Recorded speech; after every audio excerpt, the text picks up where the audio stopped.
Royal Challengers Bengaluru ತಂಡ ಈ season ನಲ್ಲಿ ತಮ್ಮ 6ನೇ ಪಂದ್ಯಕ್ಕೆ ರೆಡಿಯಾಗಿದ್ದಾರೆ. ಮಧ್ಯಾಹ್ನ ಡೆಲ್ಲಿ ಕ್ಯಾಪಿಟಲ್ಸ್ ವಿರುದ್ಧ ಮ್ಯಾಚ್ ಇದೆ. ಈಗಾಗಲೇ 5 ಪಂದ್ಯಗಳನ್ನು ಆಡಿರುವಂತಹ ಬೆಂಗಳೂರು 4ರಲ್ಲಿ ಗೆದ್ದು 8 ಅಂಕಗಳೊಂದಿಗೆ ಪಾಯಿಂಟ್ಸ್ ಪಟ್ಟಿಯಲ್ಲಿ 2ನೇ ಸ್ಥಾನದಲ್ಲಿದೆ. ಸೊ ಈ ಪಂದ್ಯವನ್ನು ಕೂಡ ಗೆದ್ರೆ 10 ಅಂಕಗಳೊಂದಿಗೆ ಮತ್ತೆ ನಂಬರ್ 1 ಸ್ಥಾನಕ್ಕೆ ಹೋಗ್ತಾರೆ. RCBಯ ಈ ಗೆಲುವಿನ ಜರ್ನಿಯಲ್ಲಿ ವಿದೇಶಿ ಆಟಗಾರರೇ ಪಾರುಪತ್ಯ ಮೆರೆದಿದ್ದಾರೆ. ಕಳೆದ 4 ಮ್ಯಾಚ್ಗಳಲ್ಲೂ ಕೂಡ ಇದು ಪ್ರೂವ್ ಆಗಿದೆ. RCB ಪಾಲಿಗೆ ಫಾರಿನ್ ಪ್ಲೇಯರ್ಸ್ ಹೇಗೆ ಇಂಪ್ಯಾಕ್ಟ್ ಮಾಡ್ತಿದ್ದಾರೆ ಅನ್ನೋದನ್ನ ಈ ವಿಡಿಯೋದಲ್ಲಿ ಹೇಳ್ತೇನೆ. ನಾನು ಶಾಂತ. ನೀವು ಸುದ್ದಿಯಾನದ ಸಬ್ಸ್ಕ್ರೈಬರ್ ಆಗೋದಕ್ಕೆ ಮರಿಬೇಡಿ. RCB ಈ ಸೀಸನ್ ನಲ್ಲಿ ಗೆದ್ದಿರುವಂತ 4ಕ್ಕೆ 4 ಪಂದ್ಯಗಳಲ್ಲೂ ಕೂಡ ಒನ್ ಸೈಡೆಡ್ ವಿಕ್ಟರಿ. ಎಲ್ಲಿಯೂ ಕೂಡ ಕ್ಲೋಸ್ ಗೇಮ್ ಆಗಿಲ್ಲ. Last over, last ball drama ಅಂತೂ ಇಲ್ಲೇ ಇಲ್ಲ. ಅದರಲ್ಲೂ ಅವ್ರು ಗೆಲ್ತಾರಾ ಅಥವಾ ಇವ್ರು ಗೆಲ್ತಾರಾ ಎನ್ನುವಂತ ಟೆನ್ಷನ್ ಕೊಟ್ಟೇ ಇಲ್ಲ. ಚೇಸಿಂಗ್ ಇರಲಿ, ಡಿಫೆನ್ಸ್ ಇರಲಿ, ಡಾಮಿನೇಟ್ ಮಾಡಿಯೇ ಗೆದ್ದಿರೋದು. ಅಂಡ್ ಗೆದ್ದಿರುವಂತ 4ಕ್ಕೆ 4 ಪಂದ್ಯಗಳಲ್ಲೂ ಕೂಡ ವಿದೇಶಿ ಪ್ಲೇಯರ್ಗಳೇ ಮ್ಯಾಚ್ ವಿನ್ನರ್ಗಳಾಗಿದ್ದಾರೆ. ಅವರೇ ಪಂದ್ಯಶ್ರೇಷ್ಠ ಪ್ರಶಸ್ತಿಗಳನ್ನ ಪಡೆದಿದ್ದಾರೆ. ಸೊ ಯಾವ್ಯಾವ ಪಂದ್ಯದಲ್ಲಿ ಹೇಗೆ ಇಂಪ್ಯಾಕ್ಟ್ ಅನ್ನ ಮಾಡಿದ್ರು ಅನ್ನೋದನ್ನ ನೋಡ್ತಾ ಹೋಗೋಣ. ಹೈದರಾಬಾದ್ ಬ್ಯಾಟರ್ಗಳನ್ನ ಬೆಂಡೆತ್ತಿದ್ದ Jacob Duffy. Sunrisers Hyderabad ವಿರುದ್ಧ ನಡೆದಿದ್ದ ಟೂರ್ನಿಯ ಉದ್ಘಾಟನಾ ಪಂದ್ಯದಲ್ಲಿ RCB ತಂಡ ಭರ್ಜರಿ ಪ್ರದರ್ಶನ ನೀಡಿ 6 ವಿಕೆಟ್ಗಳಿಂದ ಗೆದ್ದಿತ್ತು. ಈ ಮ್ಯಾಚ್ ಅಲ್ಲಿ ಫಸ್ಟ್ ಬ್ಯಾಟಿಂಗ್ ಅನ್ನ ಮಾಡಿದಂತ ಹೈದರಾಬಾದ್ 9 ವಿಕೆಟ್ ನಷ್ಟಕ್ಕೆ 201 ರನ್ಗಳನ್ನ ಕಲೆ ಹಾಕಿತ್ತು. ಸೊ ಈ ಟಾರ್ಗೆಟ್ ಅನ್ನ ಬೆನ್ನತ್ತಿದಂತ RCB 15.4 ಓವರ್ಗಳಲ್ಲಿ ಟಾರ್ಗೆಟ್ ಅನ್ನ ರೀಚ್ ಆಗಿತ್ತು. ಈ ಮ್ಯಾಚ್ ಅಲ್ಲಿ RCB ಪರ ಬೌಲಿಂಗ್ ನಲ್ಲಿ ದಿ ಬೆಸ್ಟ್ ಪರ್ಫಾರ್ಮೆನ್ಸ್ ಕೊಟ್ಟದ್ದು ಜೇಕಬ್ ಡಫಿ. 4 ಓವರ್ಗಳಲ್ಲಿ 22 ರನ್ಗಳನ್ನ ನೀಡಿ 3 ವಿಕೆಟ್ ಅನ್ನ ಪಡೆದಿದ್ರು. ಈ ಮೂಲಕ ಪಂದ್ಯಶ್ರೇಷ್ಠ ಪ್ರಶಸ್ತಿಯನ್ನು ಕೂಡ ಪಡ್ಕೊಂಡಿದ್ರು.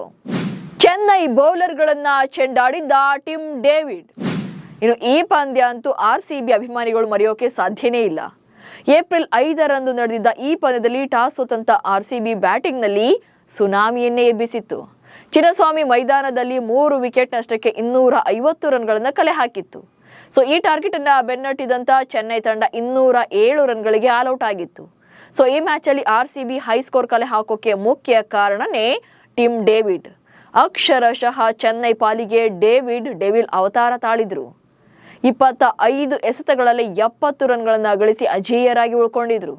ಹಾಗೆ ತಂಡದ ಸ್ಕೋರ್ 250 ಆಗುವಂತೆ ಮಾಡಿದ್ರು.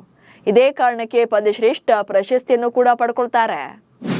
ಮುಂಬೈ ಬೌಲರ್ಗಳಿಗೆ ನೀರು ಕುಡಿಸಿದ್ದ ಫಿಲ್ ಸಾಲ್ಟ್. ಇನ್ನು ಮುಂಬೈನ ವಾಂಖೆಡೆ ಸ್ಟೇಡಿಯಂನಲ್ಲಿ ಮತ್ತೆ RCB ಬ್ಯಾಟರ್ಗಳು ಅಬ್ಬರಿಸಿದ್ರು.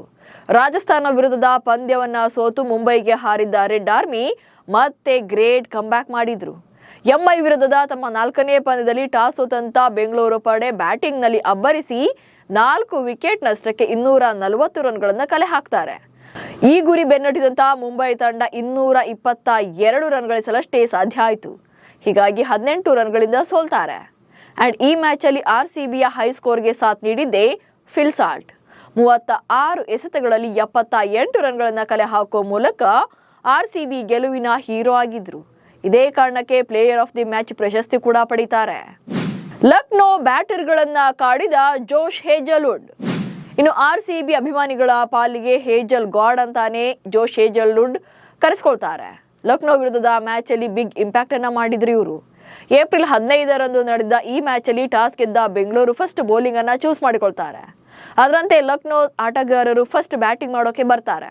ಈ ವೇಳೆ 20 ಓವರ್ಗಳಲ್ಲಿ 146 ರನ್ಗಳಿಗೆ ಆಲ್ಔಟ್ ಮಾಡುವಲ್ಲಿ ಯಶಸ್ವಿಯಾಗ್ತಾರೆ.